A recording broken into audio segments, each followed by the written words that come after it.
ओम शांति। हमने सरस्वती, दुर्गा व लक्ष्मी का वास्तविक इतिहास का पार्ट 1 सुना। यह पार्ट 2 है।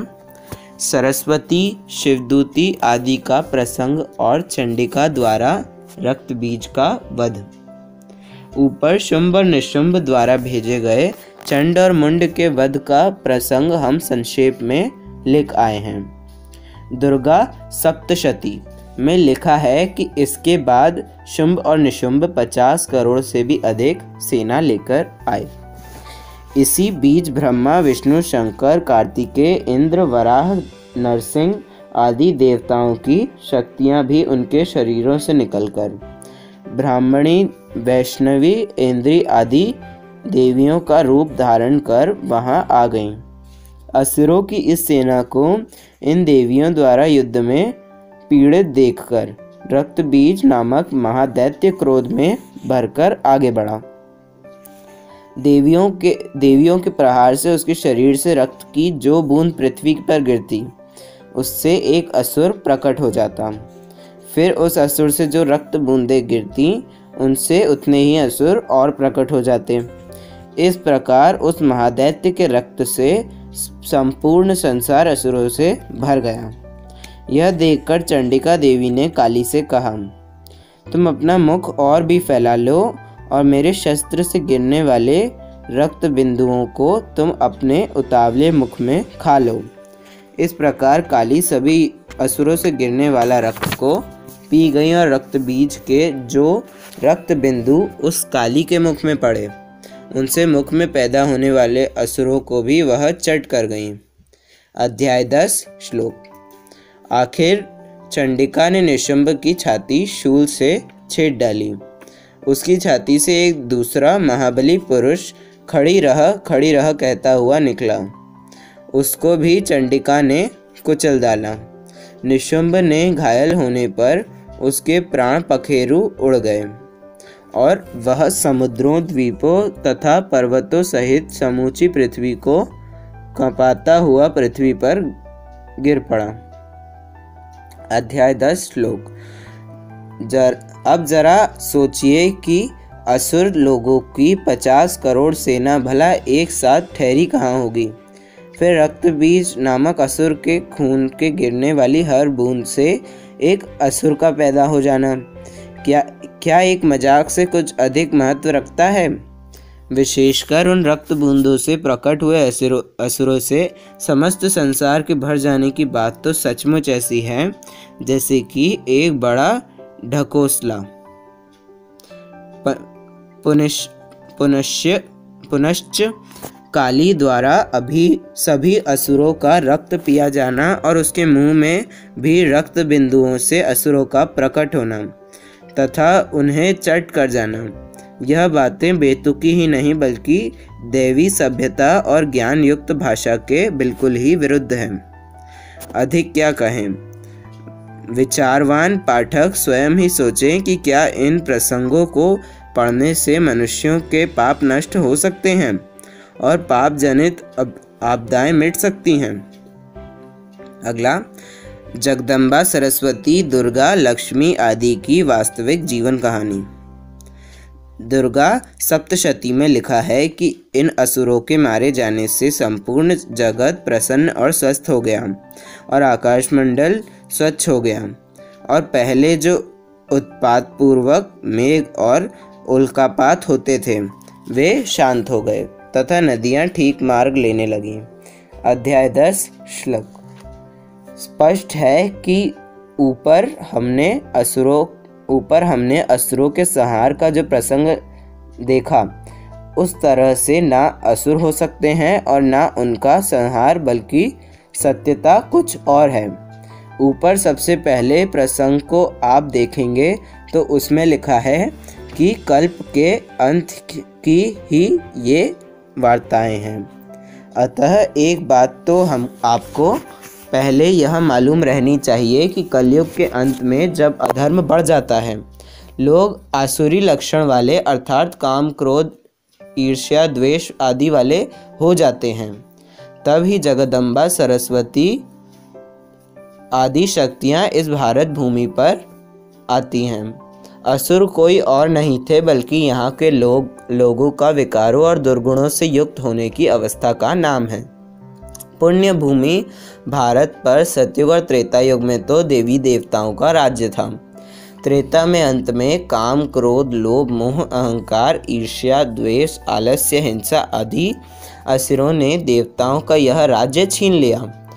जो लोग पहले देवता स्वभाव के थे उन्होंने इन विकार रूपी असुरों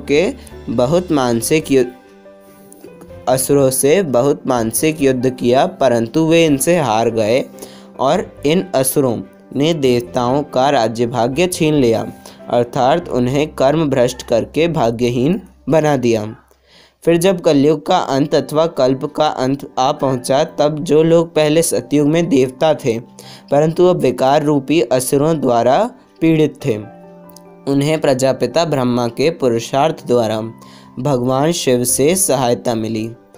उन्हें परमपिता परमात्मा शिव से ज्ञान और योग रूपी शक्ति मिली और विष्णु से पवित्रता रूपी लक्ष्य की शक्ति मिली। और भारत की जिन माताओं कन्याओं ने ईश्वरीय ज्ञान बल, योग बल तथा पवित्रता बल को धारण किया और विष्णु के शंख, चक्र, गदा, पद्य आदि पवित्रता सूचक अलंकारों को धारण किया, वे ही शक्तियाँ कहलाईं।